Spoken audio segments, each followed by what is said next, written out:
नमस्कार माझ्या सुंदर आणि माझ्या गोड गोड मैत्रिणींनो. तर मी कविता तुमचं माझ्या कविताज किचन रेसिपी यूट्यूब चॅनलमध्ये माझ्या सुंदर आणि माझ्या गोड गोड मैत्रिणींचं मी इथे स्वागत करत आहे. तर तुम्ही इथे बघू शकता, मी इथे ताक घेतलेला आहे. बाहेर खूप उन्हाळा पडत आहे, काहीतरी थंड करावं असं मला वाटलं, त्यामुळे मी आता ही रेसिपी इथे बनवत आहे. तर सर्वप्रथम मी इथे कढई ठेवून घेतलेली आहे. हे बघा, अशा प्रकारे मी इथे अगदी छोटीशी कढई आहे, ती मी इथे ठेवून घेतली आहे. आता त्यामध्ये मी इथे थोडंसं तेल टाकून घेत आहे. आता इथे तेल तापलेलं आहे, त्यामध्ये आपण आता मोहरी टाकून घेऊया. हे बघा, कोणी याच्यामध्ये अद्रक, लसूण, जिरे हे भाजून टाकतं, पण मी अशा प्रकारे टाकते कारण मला अशा प्रकारे आवडतं, त्यामुळे मी अशा प्रकारे हा मठ्ठा इथे तयार करत आहे. आता त्याच्यानंतर मी इथे जिरे टाकलेले आहेत. जिरे इथे आपण थोडेसे जास्त घेतले तर तरी चालतील, कारण जिरे हे शरीराला खूप चांगले असतात, त्यामुळे मी आता जिरे इथे थोडेसे जास्तच घेतलेले आहे. आता जिरे इथे तडतडले आहेत, त्यानंतर आपण इथे कढीपत्ता टाकून घेऊया. हे बघा, गॅस कमी केला आहे मी, त्यानंतर मी इथे कढीपत्ता टाकला आहे, जेणेकरून ते तेल आहे आपल्या अंगावर उडू नये त्यामुळे. त्याच्यानंतर मी इथे हिरवी मिरची घेतली आहे, इथे बारीक कट करून घेतलेली आहे, तीसुद्धा आपण यामध्ये आता टाकून घेऊया. त्याच्यानंतर मी इथे थोडीशी कोथिंबीर घेतलेली आहे, तीसुद्धा मी याच्यामध्ये टाकून घेतली आहे. त्याच्यानंतर इथे आपण पुदिना घेतलेला आहे, तो सुद्धा मी याच्यामध्ये टाकून घेतलेला आहे.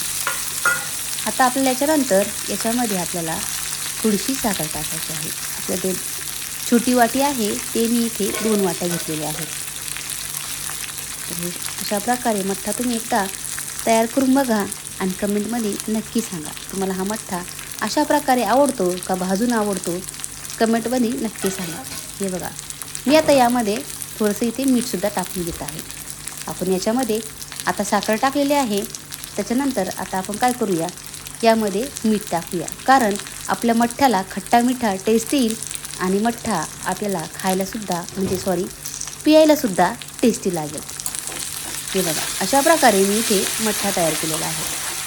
हे बघा, म्हणजेच आता आपल्या इथे मठ्ठ्याचा जो तडका आहे आपण इथे तयार केलेला आहे. हे बघा, आता आपल्याला काय करायचं आहे, हा तडका जो केलेला आहे आपण, हा इथे आपण जे ताक घेतलेलं आहे त्यामध्ये आपण आता टाकून घेऊया.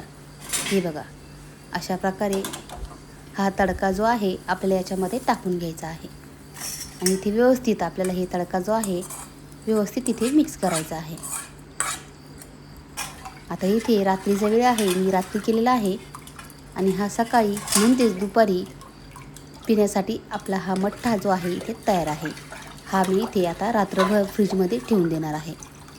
हे बघा, अशा प्रकारे आपला मठ्ठा जो आहे इथे तयार आहे. तुम्ही बघू शकता तडका जो आहे किती इथे व्यवस्थित दिसत आहे.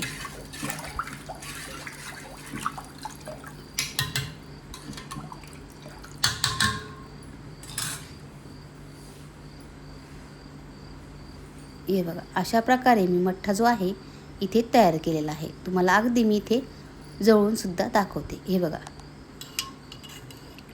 अशा प्रकारे हा मठ्ठा जो आहे आणि तडकासुद्धा आहे इथे व्यवस्थित झालेला आहे आणि हे जे आहे कच्चंसुद्धा लागणार नाही आणि खायलासुद्धा आपण इथे चांगलं लागेल ते. हे बघा, अशा प्रकारे आपला मठ्ठा जो आहे इथे तयार आहे, तुम्ही इथे बघू शकता. आता हा मठ्ठा जो आहे आपल्याला इथे रात्रभर फ्रीजमध्ये व्यवस्थित ठेवून द्यायचा आहे, कारण आपल्याकडे इथे माठ नाही आहे त्यामुळे. हे बघा, मी फ्रीजमधून असे हे बर्फाचे क्यूब काढलेले आहेत. हे बघा, अशा प्रकारे आता आपल्याला काय करायचं आहे, बर्फाचे जे क्यूब आहेत मस्त आता हा मठ्ठा एका ग्लासमध्ये टाकायचा आहे. हे बघा, आता इथे हा मठ्ठा जो आहे आपण, हे बघा किती मस्त इथे व्यवस्थित घट्ट झालेला आहे. हे बघा, आता अशा प्रकारे आपण इथे ग्लासमध्ये टाकून घेऊया आणि त्यानंतर इथे जे बर्फाचे आपण जे क्यूब केलेले होते ते सुद्धा आता याच्यामध्ये आपण टाकून घेऊया. हे बघा, किती मस्त इथे आपला मठ्ठा तयार झालेला आहे. हे बघा, असे क्यूब जे आहेत तुमच्या आवडीनुसार तुम्ही टाकू शकता, तुम्हाला किती थंड आवडतं त्यानुसार. तर मी इथे 3 टाकलेले आहेत. जर तुम्हाला ही रेसिपी आवडली असेल तर आपल्या रेसिपीला एक लाईक आणि सबस्क्राईब तर नक्कीच करा. धन्यवाद.